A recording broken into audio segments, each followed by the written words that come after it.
or in the same room right now. It's no longer because we were in the same room last night when we originally tried to record this podcast, but it didn't go so well. And so now we are trying to fill in the gaps this evening and release a complete podcast episode for all you people, all you fine listeners. You know what I think it was? Tell me. Is, last night at some point the International Space Station flew directly over Toronto. And I don't know how often that happens, but I guess we should check and make sure that doesn't happen on podcast night. Well, you did mention that to me last night. I went and looked at the path of the space station, and if you follow the path, it looks like it flies directly over Toronto all the time. Like every couple hours it goes around the planet. Well, not every couple hours, probably every couple days. Well, no, when you showed me that online graph of the space station, it passed over Toronto. It was just past Toronto when we first looked at it, and then less than an hour later, it was over Australia. So it doesn't take that long to get around the planet. Well, but it's not in a complete order where it just flies over Toronto all the time. It changes, right? It moves. Okay, I guess so. It doesn't go in the same order all the time? No, it goes over different parts of the Earth. I think it covers the whole planet at a few points. Okay, well, that aside, it's amazing how quickly we can get down a rabbit hole. That aside, what we're doing right now is re-recording parts, as I said. I'm going to insert them into the show, and hopefully as a single piece, it becomes coherent in the end and not a giant mess. But we'll see. Thanks for listening, everybody.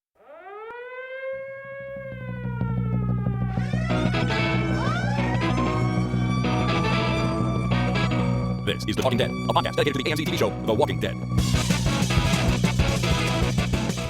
Good evening, my name is Chris. And my name is Jason. And this is The Talking Dead number 69 for Monday, February the 20th, 2012. Jason, happy Family Day. Well, thank you. Happy Family Day to you. For anyone who doesn't know, it's a holiday here in Ontario. Ontario only. No, other provinces have Family Day too, but not all of It's them. not federal, because we actually had mail delivery day. I know, it's a federal thing, so federal employees, they had work today. They did. We got some mail. It's Family Day, so they invented it a few years ago so that we have a long weekend between New Year's, I guess, beginning of January and March break. That's right. Because there was no long weekend in February. You know, it's the shortest month of the year. They figured we needed a day off. Well, they also need to even things out, because didn't Alberta have more statutory holidays in Ontario, so they had to, I was annoyed personally. Right. Alberta had an extra day because they already had this Family Day thing. And but BC and like Quebec don't get it. I think the rest of the provinces in between do. Yeah, but Alberta doesn't have Boxing Day as a holiday. What? Really? I don't think so. Oh. Because I remember thinking, my office is closed between Christmas and New Year's, and we take Boxing Day as a statutory holiday, and the Alberta Calgary office does it. They take it as an office closure, which means they get an extra holiday somewhere else because they have the same number of holidays as us. So I've always been annoyed that they get it as an office closure, but we have to take it as a stat. Yeah, well, my office, there's an office in Montreal and one in Vancouver, and those suckers at work today. Right? While the rest of the company was primarily in Toronto, and there's one office in Calgary. We were all off. So you're lucky and happy and annoyed. I guess so, yeah. Happy Family Day. Happy Family Day, everybody. But we'll go back to work tomorrow and then, keep going from there. Trigger finger. So the episode opens at Lori's overturned car on the road, and she's unconscious inside with a walker trying to push its face through the hole in the broken windshield. Somewhat unsuccessfully. Somewhat unsuccessfully, that's right. She's she's unconscious in the ticker. I mean, the turn signal is going, which is all we hear at first. And Lori kind of slowly wakes up and opens her eyes, gives a bit of a weak scream in my opinion, and go to open credits. Yeah, the face with the skin on the zombie was just being peeled off by the broken windshield. That was just very gross. It was so nasty. It was a real gross face moment. There was a couple of them in this episode. There were. So it was pretty gross. And it was also the shortest pre-credit sequence we've ever had, like by a long shot. That's true. It was only like a minute, if that. If that, I was kind of surprised to hear the opening music start so soon. I thought we'd get the whole car scene in before the credits. You get out till the zombie or whatever. No, they left us hanging on right to credits. Sure, yeah.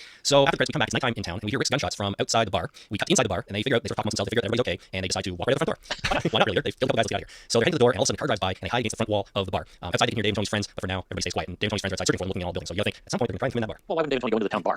Well, I suppose that was kind of alluded to later in the episode, but I mean they were. Well, I guess they knew that Rick and Herschel were in there because they walked in the episode before and said, "Some of the bitch, they're alive." That's right, But I think they were looking for supplies. Maybe the bar's the first place you go. Well, depends what kind of supplies you're looking for. Yeah, booze or No, take a beer. Looking for beer supplies, that's the place to go. that is the place to go, I guess. Or maybe peanuts. I don't know. Yeah, I guess pork rinds or whatnot. Hey, good times. Everyone needs the salt. It helps you. I don't know. It sustains you longer, I think. Yeah, you need salt. You gotta go salt. You definitely would. But back at the car with Lori, the zombie gets its face and its arm through, and it manages to get hold of her hair. But she grabs something. She breaks off something from inside the car and sticks it backhand through the zombie's eye, incapacitating it. That's it was the blinker thing, I think. She broke the blinker lever off the steering column and jabbed the metal plastic bit right into his eye. It was a pretty good hit, although it was reminiscent of when Andrea put the screwdriver through that zombie's eye. That's true. Yeah, I remember that. Kind of the same thing. But when I first watched it, when we don't get AMC in HD here in Canada, so it kind of looks a bit crappy on my TV, and it's always really dark. So that scene I couldn't tell what she grabbed. And I thought it was the windshield crank. She busted that off and put it through. But Our cars don't have windshield cranks. my car's not always has a windshield Oh, crank. sorry, yours is a windshield crank. Yeah. I I think your car's twice as old as mine. It probably has power windows. It does have power windows. But one thing I want to say about this too is that Lori, I know that your hair is long and luxurious and everything, but this is the apocalypse. Cut your hair.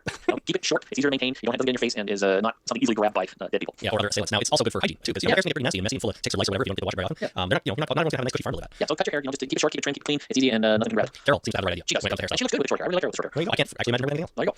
So Lori at this point gets out of the car and is immediately snuck up on and attacked by another zombie. It just kind of appears in frame behind her and comes at her. Is that the one she hit? This is the one. It knocks her down, she crawls away, and she smacks in the head with a hubcap. No, I'm wondering if this is the one she hit with the car. Oh, maybe. It probably is. Why would you be out there? I guess it could be other zombies hanging around, but I guess so. I think this is probably the one that she ran over and it got up. No, aren't hubcaps made of plastic? I don't know if they're made of plastic, but I think they're made of fairly light metal because hubcaps are just decorative as far as I know, right? Well, yeah, they used to be made of like aluminum or whatnot. You put the bolts from the tire when you're changing the tire to the hubcap. Nowadays, it's like whacking somebody with a frisbee. How much damage can that do, really? Not a lot. It didn't kill the zombie, just knocked him away. Yes. I'm questioning whether or not that was an adequate weapon to do even that. Maybe the edge of the hubcap because it's a little bit stronger and it's sharper, but she just smacked it right across with the flat side of the hubcap. And I guess it was enough to knock it down. And she gets up and sees her gun in the car, so she jumps back in the car, finds the gun, and manages to shoot that second zombie right through the forehead. Yep. So she's okay. Back at the farm, everyone is sitting down to dinner, and they chit-chat a little bit and suddenly realize that Lori's around. And Shane takes the head of the table. Naturally, because, I mean, without Herschel or Rick there, of course, he's number one man. I guess he thinks so anyway. He thinks so, yeah. Yes. So, they realize Lori's around, and they immediately jump up and start looking for her. We don't see that yet. We go back to the bar with Rick, Herschel, and Glenn, and they decide to sneak out back. But the guys outside decide to come in the front door. And Glenn panics, and he pushes the door shut just as they're coming in. And that starts a conversation between the folks outside and people inside. That was a mistake. Glenn should have done it. She let the doors swing open, let them come in, they could just ambush them and pick them off. Or at least, got behind them with their weapons and disarm them and disarm the whole situation. But I don't think Glenn made the right move there at all. Yeah, probably right. I mean, at least let one or two guys walk in, and you can shoot their kneecaps off, and incapacitate them immediately, basically. Take them hostages, even, so you can hurt them. Yeah, if you're interested in taking hostages, I think Well, they would be, I think. they might. It's true. I mean, Rick, he's a killer, as we saw in the last episode, but I don't think he enjoys the killing. Well, if there's another option that doesn't involve killing, I think he's going to take it. True. Right? True. Although at this point, I would bet that they felt pretty threatened. I mean, they know that they just killed their friends. These guys are going to be pissed. Right. You think that the first thing they want to do is just take them out and get out of there safely. But anyways, they start talking, and the guys outside are asking, is somebody in there? We're just looking for our friends. And Rick speaks up and says, they drew on us first. Also a mistake. Yeah, another bad mistake. Yeah. I guess what do you think? They just stay quiet? What do you think would happen? I'm not really sure what would happen, but it was, by opening his mouth, Rick told those guys what the situation was. If they kept their mouth shut, the guys outside would still not know what the situation was, and not knowing makes people nervous. I think they might just bolt it. That's a good point.